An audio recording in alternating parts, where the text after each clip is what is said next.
अस्सलाम वालेकुम। अच्छा, आज हमने डिस्कस करना है अबाउट फेसबुक एड्स स्केलिंग के बारे में। हमने टेस्टिंग फेज कंप्लीट कर लिया, जाहिर सी बात है उसके अंदर हम अपने प्रोडक्ट टेस्ट करेंगे, या फिर अगर आप एक ब्रांड रन कर रहे हैं तो उसके अंदर ऑब्वियसली आपके कोई आर्टिकल्स टेस्टिंग होगी, कुछ क्रिएटिव टेस्टिंग होगी, कुछ ऑडियंस टेस्टिंग होगी। जब ये सारी चीज़ें क्लियर हो जाती हैं, जब हमें क्लियर क्रिस्टल डाटा मिल जाता है, तो उसके बाद हमारे पास फेज आता है स्केलिंग का। कोई भी बिजनेस होता है, वो बिजनेस कभी भी ये नहीं चाहेगा कि वो डेली के बस 5-10 ऑर्डर्स करे। अगर वो आज 5 से 10 ऑर्डर्स कर रहा है तो वो ये चाहेगा कि कल वो 20 ऑर्डर्स करे, परसों 30 ऑर्डर्स करे, उससे अगले दिन 40 करे, 50 करे, 100 करे, 200 करे। और इस तरह के बिजनेसेस पाकिस्तान में रन हो भी रहे हैं, इंटरनेशनली भी रन हो रहे हैं, जो कि डेली बेसिस के ऊपर हजार 2-2 हजार 3-3 हजार पार्सल जो है वो शिप कर रहे हैं through paid advertising on social platforms.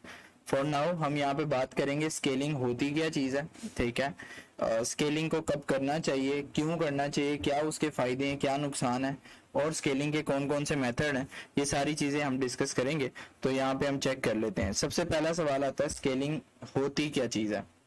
जैसे मैंने ऑलरेडी एक्सप्लेन किया है, आपका कोई बिजनेस है, वो डेली के 3 या 4 ऑर्डर कर रहा है, ठीक है। अब लेकिन आपको चाहिए उसके ज्यादा ऑर्डर्स, तो आप क्या करोगे कि आप उसको करोगे स्केल करोगे बड़े लेवल पे, ताकि आपका जो बिजनेस डेली के 5 ऑर्डर्स कर रहा है वो डेली के 50 ऑर्डर्स करना शुरू हो जाए, डेली के 100 ऑर्डर्स करना शुरू हो जाए, 500 ऑर्डर्स करना शुरू हो जाए। इस सारे प्रोसेस को जब आप कर रहे होते हो ना, जब आपका बिजनेस जो है वो 5 से 50 पे जाता है, या फिर 100 पे या 500 पे जाता है, तो इस सारे प्रोसेस को कहते हैं स्केलिंग। स्केलिंग बेसिकली होती है अपने बिजनेस को ऊपर लेके जाना, ठीक है, उसको स्केल करना बड़े लेवल पे। तो ये तो हो गया बेसिक कॉन्सेप्ट ऑफ स्केलिंग के स्केलिंग होती क्या चीज है। अब स्केलिंग को क्यों करना चाहिए।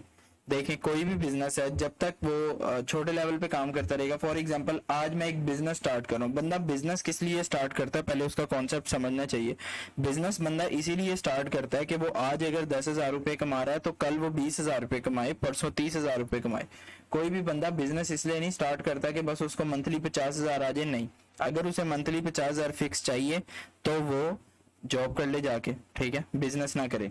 तो बिजनेस वही लोग करते हैं जिनको चाहिए होता है कि यार आज अगर हमें कम भी आ रहा है तो कोई मसला नहीं है, लेकिन कल हमने इसको ज्यादा करना है, परसों और ज्यादा करना है, अगले महीने और ज्यादा करना है।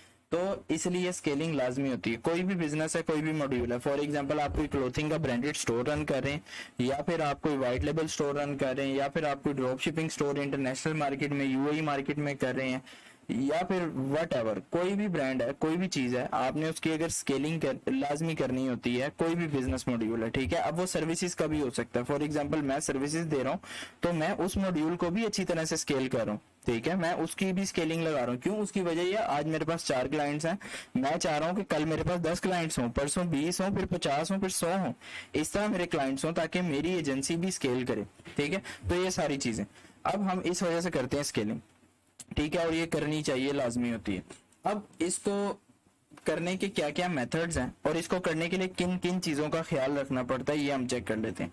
अच्छा, जब हम बात करते हैं ना स्केलिंग की, तो स्केलिंग के अंदर आप कह लें कि हमारे पास ना कुछ ऑप्शंस होती हैं कि या तो हम एग्रेसिवली जाके जो है स्केलिंग कर लें, या फिर हम जो है आप कह लें बहुत सेफ तरीके से जाके जो है स्केलिंग वगैरह कर लें, ठीक है। मल्टीपल टाइप की ऑप्शंस हमें यहाँ पे मिल जाती होती हैं स्केलिंग के अंदर।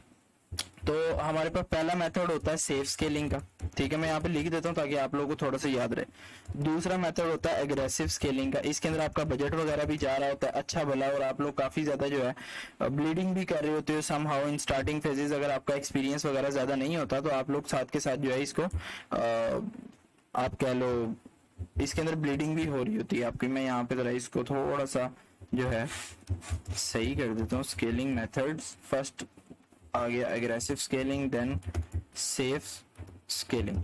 ये बेसिकली 2 मेथड है। अब इसके बहुत से मल्टीपल नाम भी हो सकते हैं यहाँ पे, वर्टिकल, हॉरिजॉन्टल, पता नहीं लोगों ने क्या क्या नाम दिए हैं, बट मैं समझता हूँ कि जो चीज आपको बेहतर समझ आ रही है आप बस उसको उस नाम से बुलाओ, कोई ज्यादा इसमें कॉम्प्लिकेशंस की जरूरत नहीं है। क्योंकि ये कोई एजुकेशन वगैरह तो है नहीं कि जहाँ पे अगर आपने सही नाम ना याद किया तो आपके नंबर कटेंगे, नहीं। अगर आपको समझ आ रही है that's it, more than enough है, आप उसको उस तरह ही लेके चलो। मैं फिलहाल 2 नाम देता हूँ, एक एग्रेसिव स्केलिंग, एक सेफ स्केलिंग। अब मैं भी इसको वर्टिकल कहती हूँ, हॉरिजॉन्टल कहते हो, लेजर कहते हो, जो मर्जी कहते हो, आई डोंट केयर, ठीक है, लेकिन ये मेथड्स वही हैं जो कि फैंसी वर्ड्स के अंदर आपको मिलेंगे। अब हम बात कर लेते हैं कि इनको करने के लिए पहले कुछ हमें केपीआईज जो हैं वो देखनी पड़ती हैं। केपीआईज होती क्या है? बेसिकली केपीआईज होती हैं की परफॉर्मेंस इंडिकेटर्स। की परफॉर्मेंस इंडिकेटर्स होते हैं जो इन चीजों को हम देख के अपना डिसीजन लेते हैं अपने बिजनेस के अंदर कि यार हमने अच्छा ये चीजें देख ली, अब हम डिसीजन ले रहे हैं अपने बिजनेस के अंदर कि हमें ये करना चाहिए या फिर नहीं करना चाहिए। पहली केपीआई क्या है कि आपकी जो कैंपेन्स ऑलरेडी रन कर रही है ना वो प्रॉफिटेबल हो। ये बहुत बेस्ट केस है कि अगर आपकी कैंपेन्स प्रॉफिटेबल हैं तब ही आप अपने बिजनेस को स्केल करो। अगर आपकी कैंपेन्स प्रॉफिटेबल नहीं है, आपकी कैंपेन्स लॉस में है या फिर ब्रेक इवन में है, तब आपने स्केलिंग नहीं करनी। मैं क्या रिकमेंड करता हूँ? मैं रिकमेंड करता हूँ कि अगर आपका बिजनेस प्रॉफिट में आप स्केलिंग करो, अगर ब्रेक इवन पे है तो उसका बजट एक नई कैंपेन में बढ़ा के दोबारा से टेस्ट करो हाई बजट के साथ। अगर वो वहां पे प्रॉफिटेबल होती है विच मीन्स कि इस प्रोडक्ट के अंदर पोटेंशियल है कि अगर इसको बजट ज्यादा दिया जाए तो जो है ये अच्छे तरीके से स्केल हो सकता है। तो फिर ये होता है कि क्या कहते हैं अपना, आप उसको फिर स्केल कर सकते हो, but without testing, without even putting anything.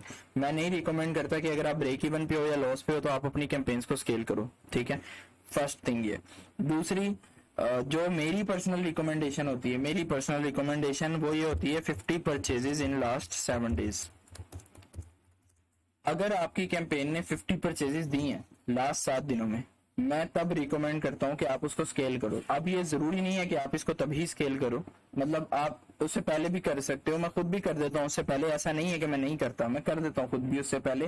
लेकिन ये बेस्ट केस सिनेरियो है कि अगर आपकी कैंपेन ने लास्ट 7 डेज में 50 परचेजेस दी हैं तब आप उसको स्केल करो। उसकी वजह ये होती है कि एक तो वो आपकी कैंपेन या फिर आपका वो एडसेट, अगर स्पेसिफिकली एक एडसेट को आप स्केल कर रहे हो तो वो लर्निंग से बाहर आ जाता है। अब देखो जब हम स्केलिंग करते हैं ना, या तो हम एडसेट्स को डुप्लीकेट करते हैं या फिर एड्स के अंदर कोई छेड़ाछाड़ी करते हैं, ठीक है, कैंपेन्स को डुप्लीकेट करते हैं, तो उसके लिए जरूरी है कि फेसबुक उसको समझे। मैं यहाँ पे बात कर लेता हूँ कि एडसेट की हम बात कर रहे हैं, एक एडसेट को हमने स्केल करना है। अब उस एडसेट के अंदर लास्ट 7 डेज के अंदर अगर 50 परचेजेस होंगी तो वो एडसेट कहलाएगा कि हाँ यार ये लर्निंग फेज से बाहर आ चुका है, फेसबुक को इसकी कस्टमर बेस का पता लग गया, फेसबुक को इसके डाटा का पता लग गया। अब फेसबुक हमें मजीद बेहतर जो है ऑप्शंस प्रोवाइड कर सकता है फॉर स्केलिंग दिस एडसेट और कैंपेन, ठीक है। मैं एडसेट की बात कर रहा हूँ। तो मेरी ये पर्सनल रिकमेंडेशन होती है कि अगर आप जो है क्या कहते हैं 50 परचेजेस ले रहे हो लास्ट 7 डेज में, तब आप अपने बिजनेस को इस तरह स्केल करो, ठीक है।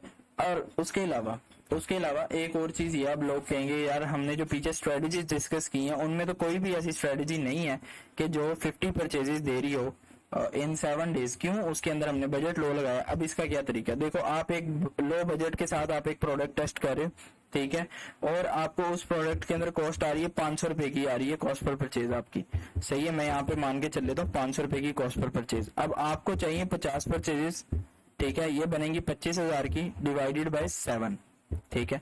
अब आपको चाहिए 3570 rupees per day budget to achieve 50 purchases in 7 days. आपने क्या करना है कि आपने एक पहली कैंपेन पे प्रोडक्ट टेस्ट कर लिया, ठीक है, आपका वो प्रोडक्ट आपको नजर आ रहा है कि हाँ यार इस प्रोडक्ट के अंदर पोटेंशियल है, ये प्रोडक्ट मेरा कहीं ना कहीं विनर हो सकता है। तो फिर आपने क्या करना है कि उसको इस बजट के साथ फॉर द नेक्स्ट 7 डेज एक कैंपेन रन कर देनी है, जहां पे आपने ये देखना है कि अगर मैं फेसबुक को फेसबुक की मर्जी का बजट दे रहा हूँ, ठीक है, ये पर डे बजट मैं बता रहा हूँ यहाँ पे, कि अगर मैं फेसबुक को फेसबुक की मर्जी का बजट दे रहा हूं तो क्या फेसबुक मेरी मर्जी के रिजल्ट मुझे दे रहा? अगर ये बजट दे के आपकी जो है नेक्स्ट 7 डेज के अंदर 50 परचेजेस आ जाए, 55 आ जाए, 60 आ जाए, तो क्या करना है आपने? तो आपने उसको स्केल कर देना पकड़ के उस एडसेट को, ठीक है, ताकि आप श्योर हो कि हाँ यार ये प्रोडक्ट स्केलिंग पे जा सकता है, ये प्रोडक्ट हाई बजट जो है अफोर्ड कर सकता है। ठीक हो गया। तो ये सिंपल सा फॉर्मूला है 7 दिनों में परचेज लेने का, ठीक है। और उसके अलावा एक और चीज आपने बड़ी गौर से नोट करनी होती है इन स्केलिंग। ये चीजें ना डे बाय डे चेंज भी होती रहती हैं, तो मैं आपको यही रिकमेंड करूंगा कि आप जब स्टडी कर रहे हो, जब आप फेसबुक चला रहे हो ना, इवन आप एक्सपर्ट भी बन गए हो कहने को, तो फिर भी आप जो है रिसर्च करते हो मार्केट के अंदर कि क्या क्या चीजें चेंज हो रही हैं। ठीक है। तो उनको आपने बिल्कुल भी जो है ना अपना कह लो छोड़ना नहीं है कि यार अब बस हमने एक दफा सीख लिया अब इसके आगे हमने नहीं सीखना, नहीं, आपने सीखते रहना प्रॉपर। अब ये थर्ड पॉइंट क्या है कि आपने जब आप टेस्टिंग फेज में हो तो आपने चेक करने अपने कमेंट्स ऑफ नॉर्मल कस्टमर्स, ठीक है। जिस कस्टमर ने आपसे परचेज किया है या नहीं किया, आपने उसके कमेंट्स पढ़ने। इसकी वजह क्या है? कमेंट्स पढ़ने की वजह क्या है? कमेंट्स पढ़ने की वजह ये है कि देखो फॉर एग्जांपल अगर आपकी प्रोडक्ट के ऊपर लो बजट लगा के एक ऑडियंस आपको मिल रही है और वो ऑडियंस आपको गंदे रिव्यूज दे रही है, फॉर एग्जांपल वो आपके कमेंट सेक्शन में लगी हुई है कि ये फारिग प्रोडक्ट है, फजूल प्रोडक्ट है, ये चल ही नहीं रहा इस तरह, तो जब आप उस प्रोडक्ट के ऊपर हाई लेवल बजट लगाओगे तो ज्यादा लोगों तक ऐड जाएगी, ज्यादा लोगों तक ऐड जाएगी मीन्स के ज्यादा चांसेस हैं कि आपको बुरे रिव्यूज आएंगे। और जब आपकी ऐड के नीचे बुरे कमेंट्स आ जाते हैं, बुरे रिव्यूज आ जाते हैं, मेजोरिटी केसेस में मैं ये देखता हूँ कि कैंपेन परफॉर्म नहीं कर रही होती। उसकी वजह ये कि परचेजर जो है वो समहाउ 90% परचेजर जो है परचेज करने से पहले एक दफा कमेंट सेक्शन जरूर देखता है, ठीक है। परचेजर कभी भी आपकी वेबसाइट के नीचे आपकी ऐड के नीचे कमेंट नहीं करता, ये एक मैंने नॉर्मल बिहेवियर देखा है। परचेजर कभी भी जो है आपके कमेंट नहीं करेगा पोस्ट के नीचे, लेकिन वो लोग जिनके साथ ऑलरेडी बुरे एक्सपीरियंसेस हो चुके हैं उस प्रोडक्ट को लेके वो जरूर आपकी पोस्ट के नीचे कमेंट करेंगे। उनका कमेंट जो है बड़ा इम्पैक्ट डालता है कि जो है आपकी एड्स जो है वो डी रैंक हो जाए, ठीक है, आपकी एड्स अच्छी परफॉर्म ना करें। अब उनको डिलीट भी नहीं करना, उनको टैकल करना प्रॉपर तरीके से, ठीक है। तो वो मैंने ऑलरेडी बताया हुआ कि किस तरह टैकल करना। तो ये एक चीज और देखनी होती है हमने कि हमारे जो है प्रोडक्ट के अंदर कोई खामी ना हो। फॉर एग्जांपल अगर खामियां होंगी हमारे प्रोडक्ट में तो हम उसके ऊपर जितना मर्जी बजट लगा दें, आज नहीं तो कल उसने डेड होना है। देखें ई कॉमर्स के अंदर आपका गोल होता है कि आपने एक प्रोडक्ट पिक करना है और उसको 2 साल 3 साल तक चलाना है।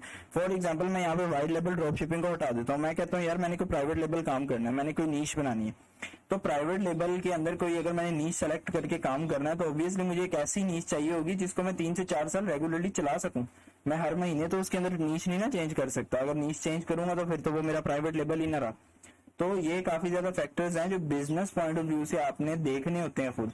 मार्केटिंग के अलावा भी मैं फिर कहता हूँ, मैं काफी दफा वीडियोस में कह चुका हूँ कि मार्केटिंग करना इटसेल्फ नॉट ओनली कि आप एड मैनेजर पे जाओ ऐड चला दो और आपकी मार्केटिंग हो जाएगी, नहीं। मार्केटिंग के साथ साथ और भी बहुत से ऐसे फैक्टर्स होते हैं जिनका आपने ध्यान रखना होता है। बिजनेस मैनेजमेंट, ठीक है, स्टॉक, कोरियर, बहुत से मसले मसाइल होते हैं, बहुत सी क्वालिटी चेकिंग्स होती हैं। खाली एड चला लेने से आप एक मार्केटर नहीं बनते, आपके पास पूरा विजन होना चाहिए एक बिजनेस को स्टैंड करवाने के लिए। क्योंकि फॉर एग्जाम्पल अगर इस कोर्स के बाद काफी ज्यादा लोग फ्रीलांसिंग की तरफ भी जाते हैं, वो अगर किसी और का बिजनेस ग्रो करवाना चाहते हैं, ठीक है, तो उसके लिए लाजमी है कि उनके पास खुद बिजनेस की अंडरस्टैंडिंग हो। अगर उनके पास बिजनेस की अंडरस्टैंडिंग ही नहीं होगी तो वो किसी और का क्या अपना भी बिजनेस नहीं ग्रो करवा सकते, चाहे जितना मर्जी जो है वो पैसा लगा लें उसके अंदर, ठीक है। तो ये 3 पॉइंट्स आपने चेक करने इन स्केलिंग के यार मेरे इन तीनों में से तीनों पॉइंट्स हैं वो प्रॉपरली फुलफिल हो रहे हो, उसके बाद मैं जो है ना अपनी कैंपेन को स्केलिंग पे लगाऊंगा। ठीक हो गया। अब एक लास्ट पॉइंट, अगर ये हो जाए तो ठीक है, ना भी हो तब भी कोई मसला नहीं है कि आपका जो कन्वर्जन रेट है ना of customer, conversion rate should be near to 3% और अबव, ठीक है। ये मतलब क्या है, 100 बंदे आपकी वेबसाइट पे आ रहे हैं, उसमें से एटलीस्ट 3 तो आपकी प्रोडक्ट परचेज करें ही करें। अगर नहीं कर रहे 1% या 1.5% आपका कन्वर्जन रेट है, फिर आई विल नॉट रिकमेंड कि आप उस प्रोडक्ट को स्केलिंग पे लगाओ, ठीक है।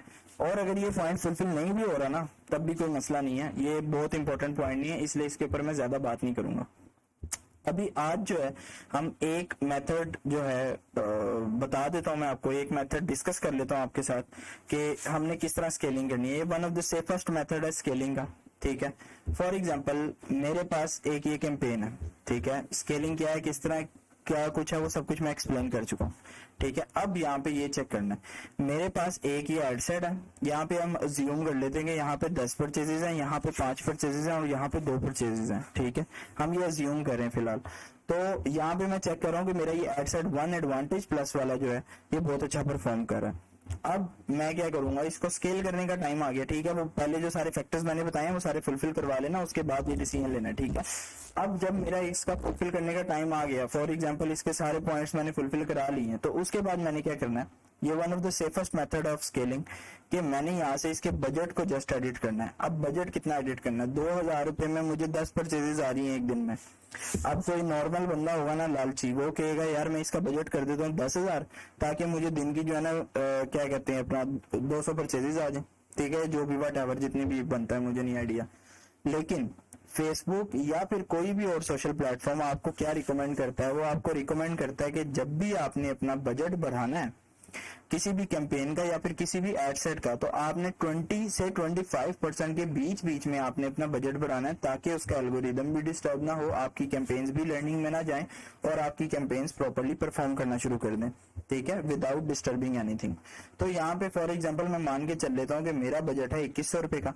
अब 2100 के अंदर मेरा जो फार्मूला है ना, मैं 21% ऐड करता हूँ, ठीक है, 21% एडिशन करके स्केलिंग करता हूँ। अगर ये वाला मेथड में यूज करता हूँ तो मैं क्या करता हूँ 21% इसके अंदर ऐड कर लूंगा और मेरा टोटल हो जाएगा 2541 रुपए, ठीक है।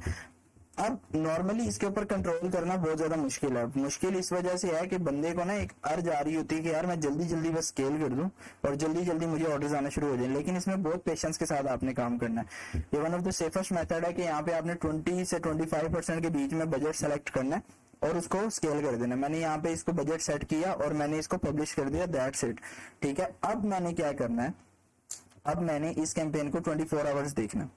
24 आवर्स देखने के बाद मैं ये एक चीज कैलकुलेट करूंगा कि यार क्या मुझे जो है मेरे रिजल्ट्स में कुछ बेहतरी आई है।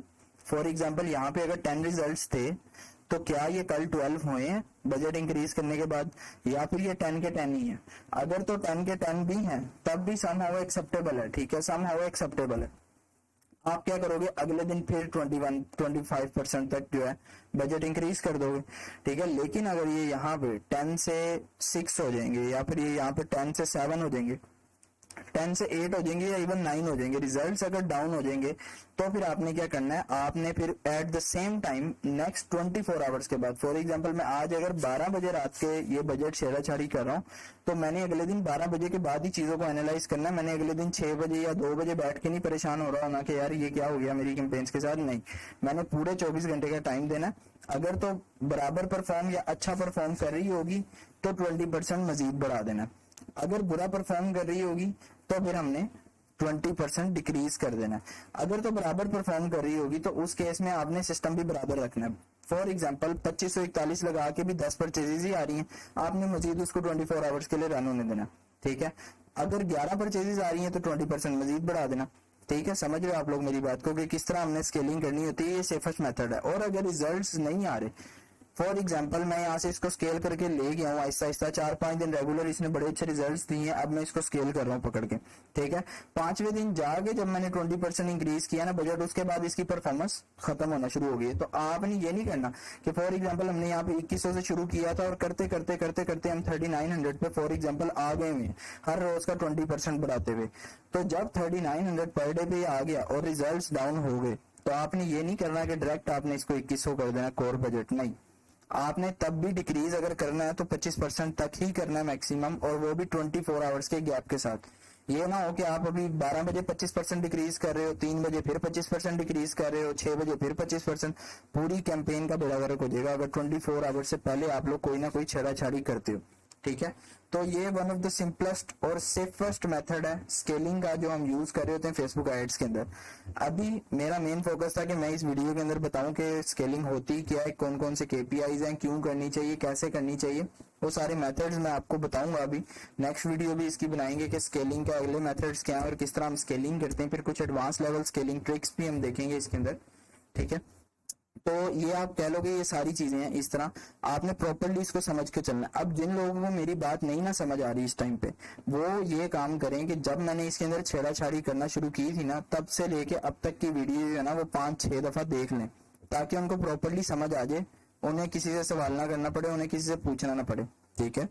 तो उनको समझ आ जाएगी प्रॉपर्ली। मैंने बड़ा इजी वर्डिंग में एक्सप्लेन किया है इसको, ठीक है। तो ये हो गया one of the simplest method of scaling. Next इंशाल्लाह हम नेक्स्ट लेक्चर में डिसाइड करेंगे कि हमने नेक्स्ट मेथड ऑफ स्केलिंग कौन सा डिस्कस करना है और उसके बारे में उसको किस तरह अप्लाई करना है, क्या क्या चीजें देखनी है, तो वो सारा हम इंशाल्लाह नेक्स्ट लेक्चर में डिस्कस करेंगे।